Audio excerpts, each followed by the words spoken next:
everybody, welcome back to the Chaotic Little Book Corner. My name's Acacia. Today I'm going to be doing top 5 non-fictions that I love. These are in no particular order because I can't decide. They all came to me at very different points in my life and meant a lot to me at that point in my life. And I think they all mean something to me now, regardless of when I read them. But at the time, they just sort of stuck with me and held me and were exactly what I needed when that moment arrived. And they just will never leave me because they were exactly what I needed. I feel very strongly about nonfiction. I'm not always the best at keeping up with nonfiction, but I feel very strongly that it's something I should be reading. I myself find that I don't watch a lot of TV, and I'm really not that caught up on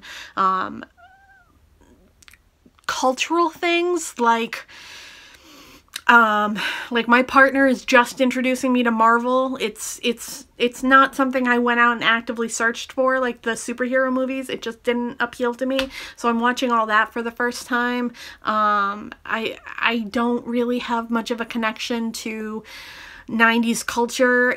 There's certain things that stuck with me, but like it didn't really blend with me the same way that other kids did. I really grew up in an environment where my mom tried to instill in me and my sister more of a love of reading and learning and ideas than things and physical items. It was a lot more about finding inner satisfaction than it was about finding external satisfaction. And so I missed a lot of social cues as a child. It didn't help me socially whatsoever. But as an overall adult now, it's made my life a lot better. So you win some, you lose some. But nonfiction has always been something that is inspiring to me because it gives me solid facts on things that I wouldn't normally have information on. It gives me facts on current events, on political intrigue, on history, on feminism, on rights of, people of different race, different gender, different socioeconomic status. It gives me information about them and ideas and opinions, and I'm able to kind of formulate my own idea of the world, and it's been a really beneficial thing for me. These books all have something to do with me personally, and they all have something to do with experiences I myself have had, which is why they resonate with me so strongly. So I'll just put that out there right now.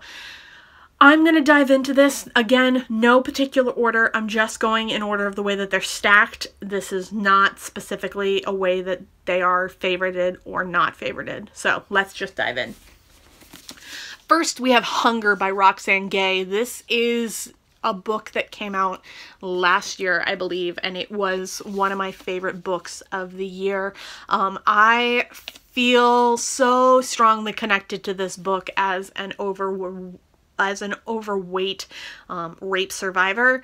I feel entirely understanding of the idea of eating as a form of solitude and vengeance and safety, and it just makes so much sense to me, and it's so clear. And in this book, Roxane Gay really involves that idea and thought process in such a way that it was able to put into words things that I had never conceived of in myself, and I was able to really process that along with reading it.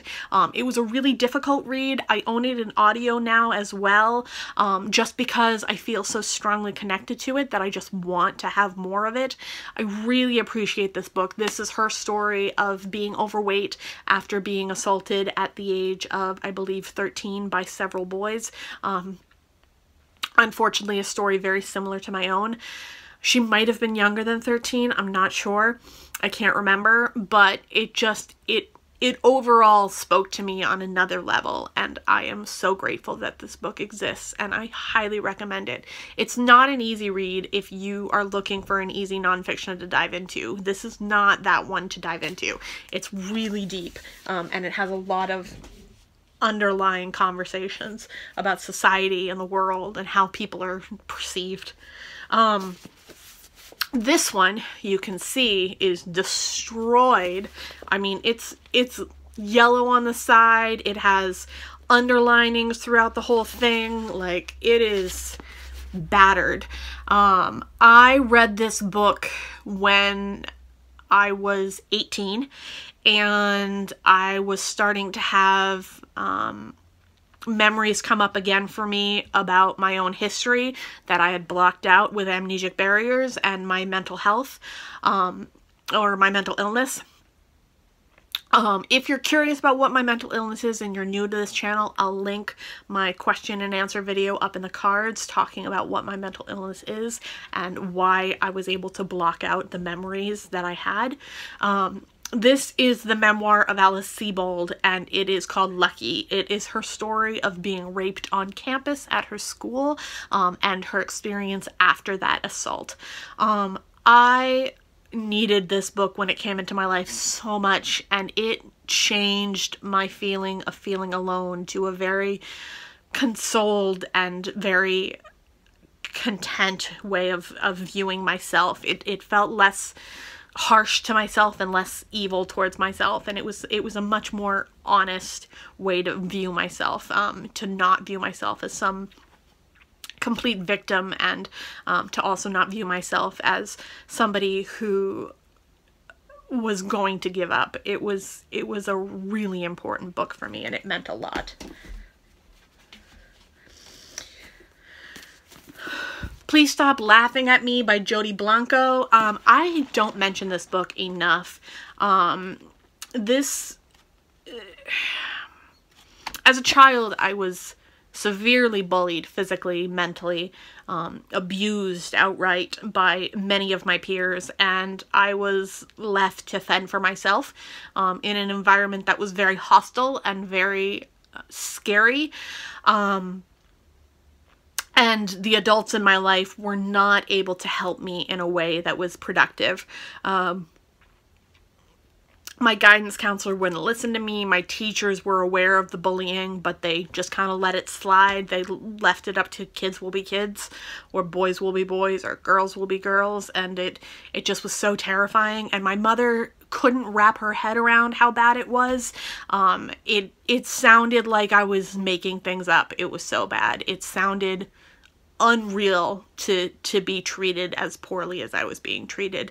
And also with my disorder, I was in and out of reality, and I was in and out of mental stability, and I was unable to kind of control my own existence, and it left me feeling really scared and alone. This book is talking about bullying. It's one woman's experience with bullying in her school and how severely it got out of control and what it was like to be in those shoes. I was 14 when I read this, maybe 13, and it was right around the time when the bullying was at its worst, and I was able to read this and kind of realize that it didn't matter if I stood up to the bully, it didn't matter if I told the principal, it didn't matter, you know, what I did, the bullying was just going to continue, and I had to rise above it and survive. And as a result, I really relied on my coping mechanisms that I had formulated from a young age, and caused a lot of damage to myself mentally, but I was able to survive it and get through it. But it left me very scarred and very hurt. And this book really helped me kind of see that I was not alone, and that everything was going to potentially turn out okay, and that maybe someday I'd be able to tell my story, which I haven't, you know, completely ruled out, but I'm not sure if people would want to hear my story.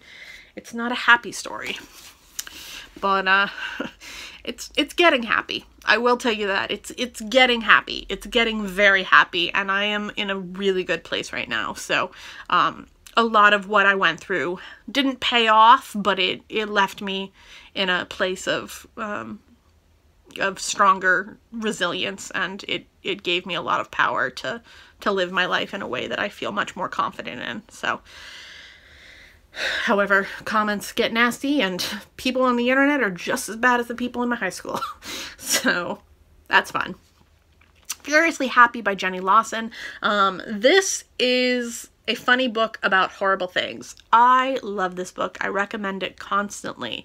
This is a nonfiction that I recommend everybody read, especially if you have someone in your life with mental health issues. This came to me at a time when I was first getting diagnosed with some of my more severe diagnoses. It wasn't the year that I was diagnosed with my overall diagnosis of DID. It was in the year that I was more so diagnosed with my PTSD, complex PTSD, and severe anxiety and depression. We knew I had those things, but it was finally getting to the point where it was affecting my life, and I was in a pretty bad state, and I needed to effectively take it on head first, and it was a scary time, and I wasn't really sure what to do with it, and I felt really alone, and this book kind of let me know that there is no alone in mental health, no matter how lonely you feel. This gave me that hope and that drive to kind of overcome the adversity that I was facing, and to accept my diagnosis and to live with it and to take it into stride, and to, you know that there were things that came with it that were really hard, but there were also things with it that came to my benefit, and it was just a really great book to have.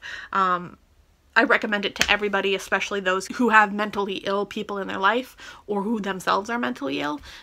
It's brilliant, and it's very, very worthwhile reading. It is Jenny Lawson's story of suffering from anxiety and depression, and how her life has changed, and how her life has been different from other parents, and it's just really wonderful. I love it. And then the last book is not really as deep and meaningful as the others are. It just put a lot of things into perspective for me. This is Unmentionable by Teresa O'Neill. I love this book, and the next book in the series is coming out next year, and it's on children. This book is talking about the idea of being a woman in the Victorian era, specifically middle-class white women in the Victorian era of the United States and the UK, and that's really what it focuses on. There's mention of other diversities, but it mainly focuses on that. So as a middle-class white girl here in America in 2018, it was really interesting to check my privilege and to see how far we've come. As much as I believe we have a long way to go and we have a lot of work to do, I really truly believe that we have come so far, and we've gotten so much out of life, and so much more rights and responsibility and respect, that it's a massive difference from time period to time period, and in no way do I say that means stop. I just mean, you know, we've done a lot. This book was great. I really enjoyed it. It went into detail of things that I never would have thought to go into detail about, things like your periods and your marriage proposals and sex and masturbation. It was just brilliant. I really enjoyed it. I highly recommend it. So that's kind of my lighter piece of nonfiction that I would recommend. Furiously Happy is pretty light, but it definitely has moments of darker undertones. So overall, not the brightest of reviews or top fives, but you know, it's all very important and it all means a lot to me. So that is my final wrap up. If you like this video, give it a thumbs up. If you loved it, click that subscribe button down below. If you have any questions, comments, or quandaries, go ahead and leave them in the comment box. I'll talk to you there, and I'll see you in my next video. Bye.